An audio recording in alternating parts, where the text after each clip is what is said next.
कर्नाटक के रण में सीएम गहलोत प्रचार कर रहे हैं। उनके कर्नाटक दौरे का आज दूसरा दिन है। बेंगलुरु में उनकी चुनावी जनसभा होने वाली है। देखिए 10 मई को 224 सीटों के लिए कर्नाटक में वोटिंग होगी। 13 मई को नतीजे आएंगे और इस बीच राजस्थान की योजनाओं पर कांग्रेस ने दांव खेला है। खुद मुख्यमंत्री अशोक गहलोत को कर्नाटक के रण में प्रचार के लिए पार्टी ने उतारा है और राजस्थान की जो योजनाएं हैं जिनकी वजह से कुछ स्टेट्स में कांग्रेस के पक्ष में हवा भी बनी, जैसे ओपीएस, उन्हें एक्सप्लेन करने के लिए और उन्हें जमीन पर लोगों तक उसकी जानकारी एटलीस्ट पहुंचाने के लिए सीएम गहलोत खुद कर्नाटक में हैं और आज उनके कर्नाटक दौरे का दूसरा दिन है। प्रेस वार्ता कुछ देर पहले उन्होंने की थी और आज जनसभा भी वो करने वाले हैं। तो सीएम गहलोत ने आज बेंगलुरु में एक प्रेस वार्ता की और कहा कि बीजेपी का मैनिफेस्टो झूठ का पुलिंदा है। ये करने वाले निभाते नहीं है। वादी कहते यूपी के अंदर, गोवा के अंदर गैस सिलेंडर फ्री देंगे, वहां दिए नहीं। अभी मैंने 3 का वादा कर दिया। 2 का वादा वहां किया था यूपी में और गोवा के अंदर। पूरी दिवाली दे देंगे, उनकी गैस दे देंगे। इनके वादों पर अब कर्नाटक की जनता विश्वास नहीं कर रही है। हमने जो प्रयोग किया राजस्थान के अंदर, उसकी चर्चा पूरे देश के अंदर, जो देश में कहीं नहीं कुछ काम हमने वो किए हैं जो कि एक उदाहरण बन गए हैं। हम चाहते हैं कि वो हमारे जो काम है उसको पूरे देश में हर राज्य को लागू करना चाहिए। वक्त आ गया है क्योंकि इनका डेमोक्रेसी में कोई यकीन नहीं है। ये फासिस्टी लोग हैं, ये खाली मुकुट पहने हुए सत्ता मारने के लिए। इसलिए ये टोटली परवाह नहीं करते पब्लिक क्या सोचेगी। इस तरह की अप्रोच है। मुख्यमंत्री अशोक गहलोत ने बीजेपी पर बड़ा हमला भी बोला। कर्नाटक में उनका कहना है कि बीजेपी ने करप्शन के रिकॉर्ड तोड़ दिए। कर्नाटक बीजेपी पूरी तरह से बिखरी हुई है। बीजेपी में जाकर भ्रष्टाचारी दूध से धुले हो जाते हैं। कर्नाटक में बहुमत के साथ कांग्रेस की सरकार बनेगी, ये दावा भी मुख्यमंत्री अशोक गहलोत ने किया। चुनाव जीतेगी, इस पर बहुमत मिलेगा, क्योंकि यहाँ की गवर्नमेंट ने जो करप्शन किया है हदें पार कर दी है। 40% करप्शन का नारा लगा है, पब्लिक के जुबान पे आ गया। ये नौबत क्यों आई है? ये नौबत क्यों आई है? करप्शन तो देखिए हर जगह कम बेश होता है, वो तो मैं मानता हूँ, परंतु यहाँ के तो सब रिकॉर्ड टूट गए हैं। 40% करप्शन की नाम का एक जुमला बन गया है। तो हालात बड़े गंभीर हैं। यहाँ पर सरकार की गवर्नेंस नहीं रही, आपस में लड़ते रहे। और तो जो करप्ट लोग थे, हॉर्स ट्रेडिंग कर जिनको ले गए अपने पार्टी के अंदर, उन सबको टिकट देना पड़ा है। इनकी पार्टी के अंदर भी आपस में बहुत बड़ा रिवोल्ट है, आपस में झगड़े हैं इनके अंदर। और सब करप्ट लोगों को जो कांग्रेस में होते हैं वो करप्ट होते हैं, इनकी पार्टी में जाते हैं वो दूध से धुल जाते हैं वो लोग। इनकी पोल खुल रही है अब मोदी जी और अमित शाह जी को मैं कहना चाहूंगा, कृपा करके आप जो है स्थानीय मुद्दे जो हैं स्टेट गवर्नमेंट के, वहां तक अपना वो सीमित रखो। जयपुर से बड़ी खबर है। केंद्रीय मंत्री गजेंद्र सिंह शेखावत ने बड़ा दावा किया। उन्होंने कहा कि कर्नाटक चुनाव में बीजेपी सरकार बनाएगी, कर्नाटक में डबल इंजन की सरकार बनेगी।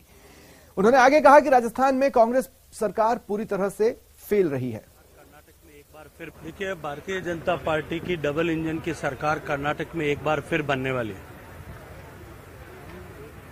और जिस तरह का रिस्पांस माननीय प्रधानमंत्री जी की रैलीज में, माननीय गृह मंत्री जी के सारे रोड शो और उनकी सभाओं में, और भारतीय जनता पार्टी के राष्ट्रीय अध्यक्ष आदरणीय जेपी नड्डा जी के सभाओं में मिल रहा है, जनता में जिस तरह का उत्साह है, और भारत की सरकार ने माननीय नरेंद्र मोदी जी के नेतृत्व में जिस तरह से कर्नाटका के सामान्य मानवी के जीवन में परिवर्तन लाने की दृष्टिकोण से प्रारंभ की गई योजनाओं को जिस तन्मयता के साथ में और जिस बखूबी धरातल पर उतारा है, मुझे पूरा विश्वास है कि एक बार फिर प्रचंड बहुमत के साथ में भारतीय जनता पार्टी की सरकार कर्नाटका में बनने वाली है। देखिए, राजस्थान में भारतीय जनता पार्टी की सरकार बनना, क्योंकि कांग्रेस की सरकार का एब्सोल्यूट फेल्योर हुआ है, वो उतना ही अवश्यंभावी है जितना कल सुबह सूर्योदय पूरब से होगा। ये जितना अवश्यंभावी है उतना ही। केंद्रीय मंत्री कैलाश चौधरी ने प्रदेश सरकार पर निशाना साधते हुए कहा कि राजस्थान में सरकार ने 4.5 साल में कुछ नहीं किया, तुष्टीकरण की राजनीति की। प्रदेश सरकार केंद्र की योजनाओं को जनता के बीच ले जाकर वाहवाही लूट रही है। अंदर जंगल राज है, ये राजस्थान की जनता देख चुकी है और अब 4.5 साल हो चुके और 4.5 साल के अंदर तो उन्होंने कुछ किया नहीं और अब वो लॉलीपॉप देने के लिए और गुमराह करने की कोशिश कर रहे हैं। लेकिन मैं कहना चाहता हूँ कि भारत सरकार की कितनी स्कीमें हैं, किसान सम्मान निधि का पैसा है, तो आज जैसा कि निःशुल्क राशन सामग्री दी जा रही है, प्रधानमंत्री आवास बने, हर घर लाइट पहुंची, आज घर घर जल योजना चल रही है। हमने कभी इस तरह से किसी को परेशान करना या फॉर्म भरने का इस तरह का नहीं रखा, लेकिन ये सिर्फ दिखावा करने की कोशिश कर रहे हैं अशोक जी गहलोत। और यहाँ पर राजस्थान में तुष्टीकरण की नीति हो, चाहे भ्रष्टाचार हो, भ्रष्टाचार में पूरा प्रदेश डूबा हुआ है। 21 जून को अंतर्राष्ट्रीय योगा डे का काउंटडाउन शुरू हो चुका है। 50 डे काउंटडाउन को लेकर जयपुर के भवानी निकेतन परिसर में आयुष मंत्रालय की ओर से योग महोत्सव कार्यक्रम हुआ। राज्यपाल के साथ ही कई केंद्रीय मंत्री, सांसद मौजूद रहे। एक और केंद्रीय आयुष मंत्री ने इस बार अंतर्राष्ट्रीय योगा दिवस और भव्य होने का दावा किया। तो योग महोत्सव में राज्य सरकार के जनप्रतिनिधि के नहीं पहुंचने पर मंत्री कैलाश चौधरी ने निशाना साधा। प्रधानमंत्री श्री नरेंद्र मोदी जी की पहल पर यूनेस्को ने भारत की इस महान परंपरा को विश्व भर के लिए उपयोगी मानते हुए बाकायदे 21 जून को विश्व योग दिवस की घोषणा की। मैं ये मानता हूं कि हमारी परंपरा और संस्कृति की वैश्विक स्वीकार्यता है। साम्य की प्राप्ति के दृष्टिकोण से योग हमारे जीवन में अत्यंत महत्वपूर्ण है और आज हम जिस तरह के चुनौतीपूर्ण युग में जीवन यापन कर रहे हैं, उस चुनौतीपूर्ण युग में निश्चित ही योग हमारे जीवन में संतुलन को बनाए रखने में एक अभूतपूर्व योगदान करने वाला कारक हो सकता है।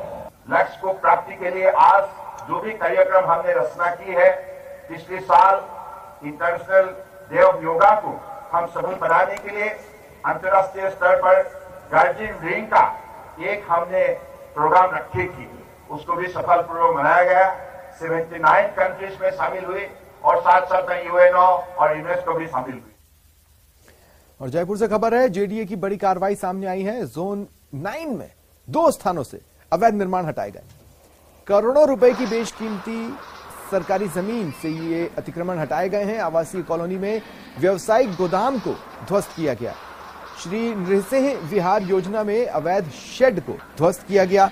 व्यावसायिक उपयोग के लिए 3 शेड का गोदाम बनाया गया था। नारायणा हॉस्पिटल के पास अवैध कॉलोनी को भी ध्वस्त किया गया। 4000 मीटर सरकारी भूमि पर कॉलोनी बसाई जा रही थी।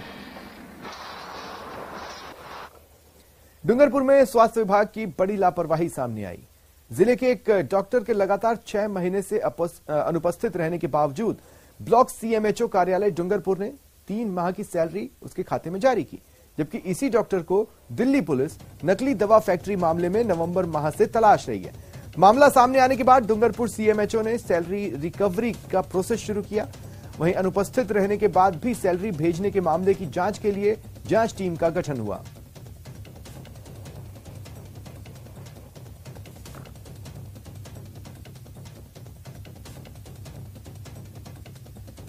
और बीसीएमओ स्टाफ से पता किया तो टेक्निकल फॉल्ट की वजह से शायद उनकी सैलरी मेरे खाते में चली गई है। उसका रिकवरी का प्रयास किया जा रहा है। लेटर भी हमने निकाल दिया है उसकी रिकवरी का। तो प्रकरण के लिए आज जांच कमेटी गठित की जा रही है, जो कि 3-4 दिन में रिपोर्ट सबमिट कर देगी। बीकानेर के पूगल से बड़ी खबर है। सड़क हादसे में 2 भाइयों की मौत की खबर मिल रही है। बाइक और ट्रक में आमने सामने से टक्कर हो गई। हादसे में दोनों भाइयों की मौके पर ही मौत हो गई। बीकानेर सड़क मार्ग पर यह हादसा हुआ। पूगल पुलिस ने ट्रक को कब्जे में लिया है। ये दर्दनाक हादसे की खबर आपको बता रहे हैं। बीकानेर के पूगल से दर्दनाक सड़क हादसा हुआ है। बाइक और ट्रक की आमने सामने में टक्कर हो गई।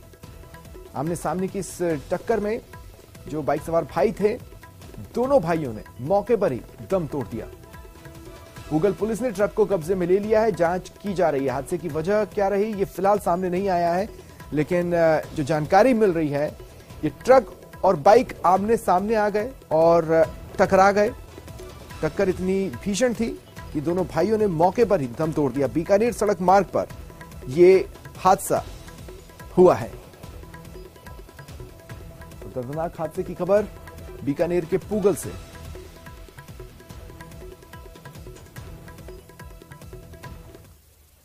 और बीकानेर के जसरासर से खबर है, यहां नाकाबंदी के दौरान कांस्टेबल को टक्कर मार दी गई। देखिए, वाहनों की चेकिंग चल रही थी, इस दौरान बाइक सवार ने कांस्टेबल को टक्कर मार दी। नोखा अस्पताल में प्राथमिक उपचार के बाद उन्हें पीबीएम रेफर किया गया है। जसरासर पुलिस टीम द्वारा नाकाबंदी की जा रही थी।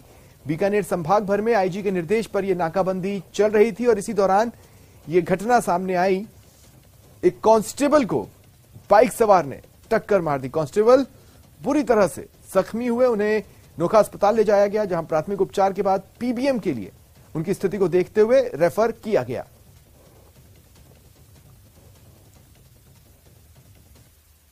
शाहपुरा इलाके के देवन गांव में अवैध रूप से शराब की दुकान खोलने से ग्रामीणों में आक्रोश है।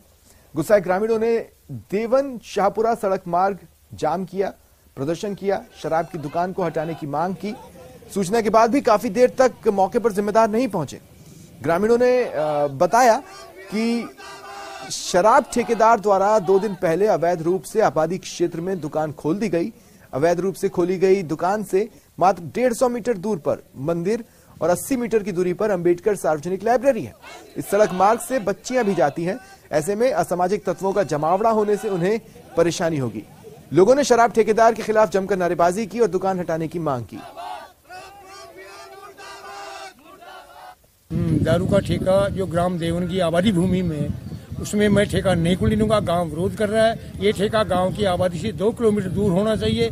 जो दल की ये आबादी में दमंग आदमी यहाँ खोल रहे हैं, जनता आपस में विरोध कर रही है, तो इसलिए मैं भी इस पक्ष में नहीं हूँ कि यह आबादी में ये ठेका दारू का ठेका खुले। क्यों यहाँ लोग बड़े उत्पाद करते हैं, बहन बेटियां रहती हैं, इसलिए इस ठेके को 2 किलोमीटर दूर खुलवाया जाए। टोंक में LHVANM ने जिला मुख्यालय के सादत अस्पताल के बाहर धरना देकर प्रदेश संगठन के आह्वान पर आंदोलन जारी है। जिला प्रमुख सरोज बंसल ने धरना स्थल पहुंचकर कांग्रेस की नीतियों पर सवाल उठाए। जिले भर में 65 से ज्यादा LHV और 850 के करीब ANM कार्य बहिष्कार कर रहे हैं। ग्रेड पे बढ़ाने और पदनाम परिवर्तन समेत कई सालों से प्रोबेशन भी अटका है। कर्मचारियों ने कहा सरकार ने ध्यान नहीं दिया, इसलिए मजबूर होकर धरना दे रहे हैं।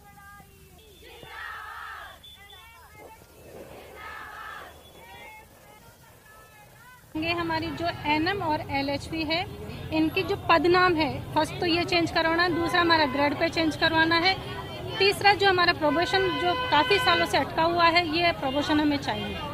इसके लिए हम दिनांक आज 1/5/2023 से अनिश्चितकालीन हड़ताल पे हम लोग। LHV और ये एनएम की हड़ताल जो हो रही है, आज पूरे राजस्थान में ये हड़ताल पे है और हम देख रहे हैं कि यही नहीं, पूरे हर विभाग के कर्मचारी, चाहे सरपंच हो, सेक्रेटरी और पंचायत राज के पूरे अधिकारी गण हो, चाहे स्वास्थ्य कर्मचारी, आज सभी हड़ताल पे है।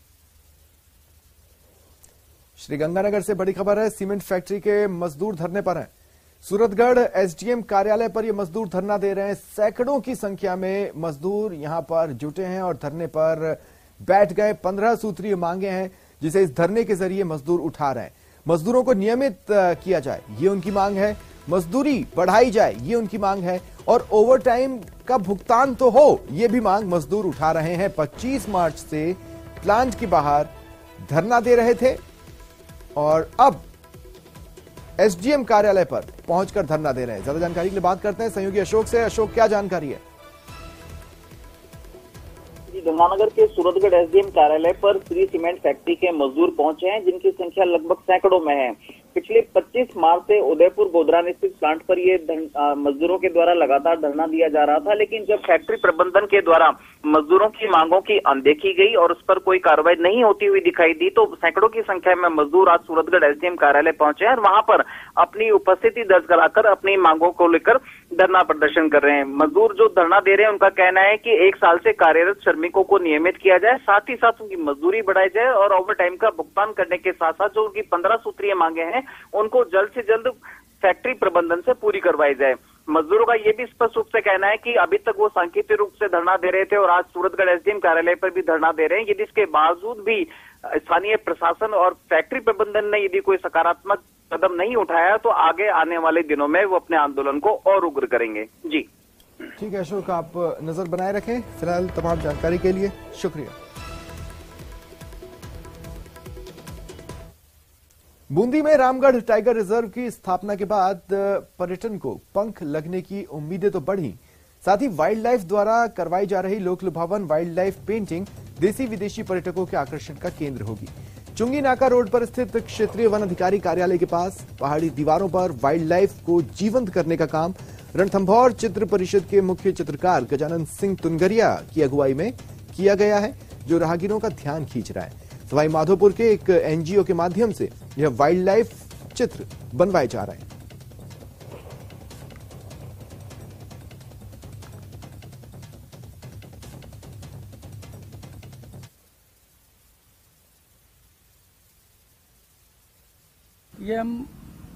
ये वाइल्ड लाइफ पेंटिंगें बना रहे हैं, सारी जितनी भी वन्य जीव जंगल के अंदर, जंगलों में अपने जितने वन्य जीव, शेर, चीता वगैरह सबकी पेंटिंगें बना रहे हैं यहाँ पे। और ये पथिक लोक सेवा समिति सदस्य वाइल्ड लाइफ के जो सदस्य हैं वो उनके द्वारा बनाई जा रही है। तो इससे क्या फायदा होगा? जैसे फायदा बहुत होगा इससे, ये क्या नाम से जंगल डेवलपमेंट होंगे, पार्क डेवलपमेंट होंगे।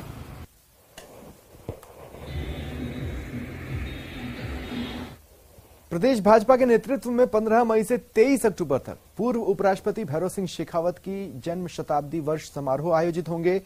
सभी 200 विधानसभा क्षेत्रों में उनका जन्म शताब्दी समारोह मनाया जाएगा। शुरुआत भैरव सिंह शेखावत की जन्मस्थली सीकर जिले के गांव खाचरियावास से होगी।